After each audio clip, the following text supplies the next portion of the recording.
terms of incubating innovation, you need three types of people. You need someone with a vision, someone with a dream, and then you need someone who understands, who's all about the numbers, who can quantify things and challenge, the visionary in terms of what is possible, both financially and from marketing perspective. And then you need someone who can make it happen operationally in terms of technology operation. So the desire that I'm talking about in terms of that kind of vision, the desire can be internal or external. By that, I mean, you might have a vision internally for what you want to achieve, or driven by a need that you see from customer perspective, but prepared for disruption. So if the idea, when we received the requirements in '99 for what Tesco wanted to achieve, and we proposed to use the open internet as a mechanism to achieve this, we had a lot of resistance. Lots of people basically just wrote this off. They felt it's impossible. So that's the kind of disruption that you need to be aware of. The viability is, regardless of how cool or interesting or really revolutionary the idea is, at the end of the day, it has to make sense. It has to make money.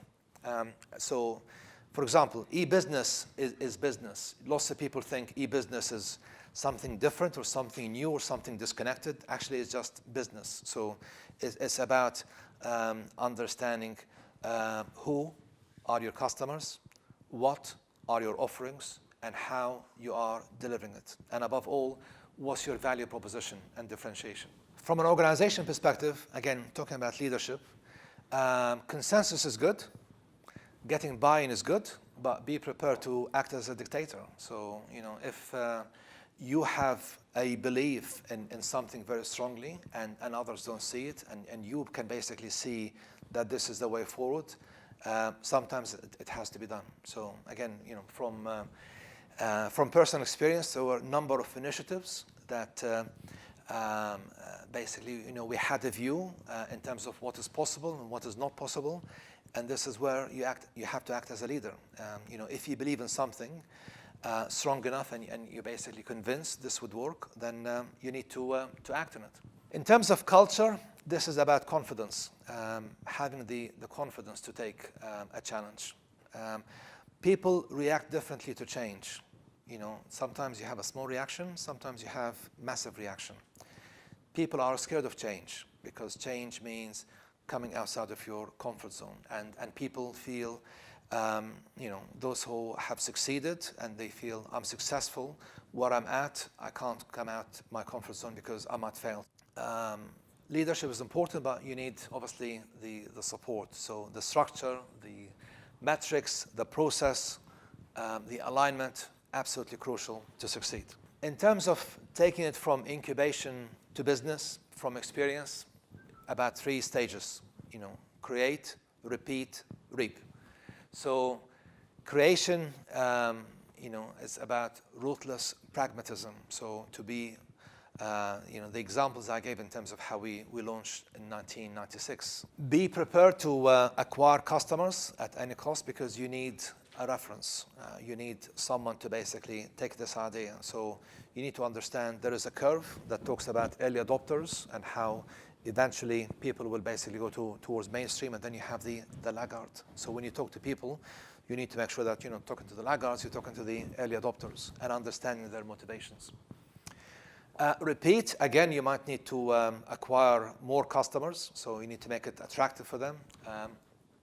And this is where you start to get into the productization, the cookie cutter, to be able to scale. And finally, reap is about achieving scale, is about channels, having the right channels for you, and then the world is your oyster.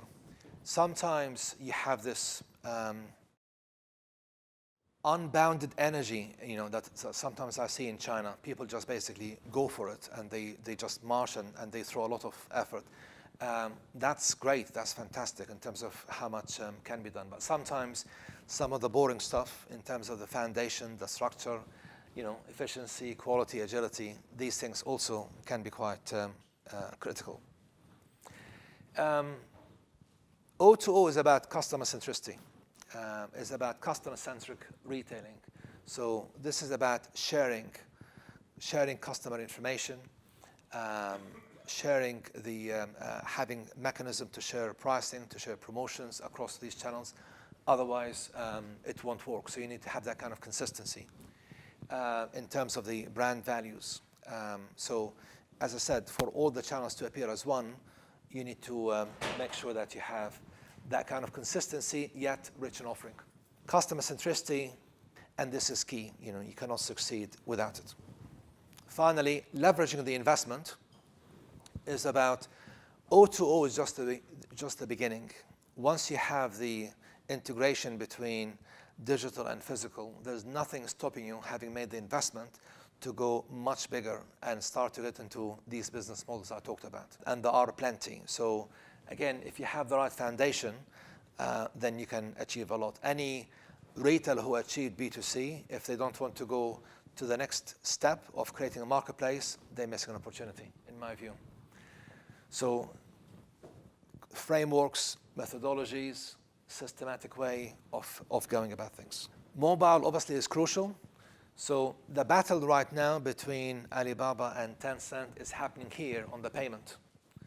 But there are 6 other aspects that needs to be won if you want to completely win this battle. From ability to synchronize promotions across channels, providing the extra information from a product perspective on all these channels, linking social network and reviews with your offerings, ability to read stock across all channels, ability to create the cross-selling and the merchandise and the upselling, payment, and the navigation. So that's an end-to-end picture, and all hinges on the passport in the middle, which is your mobile.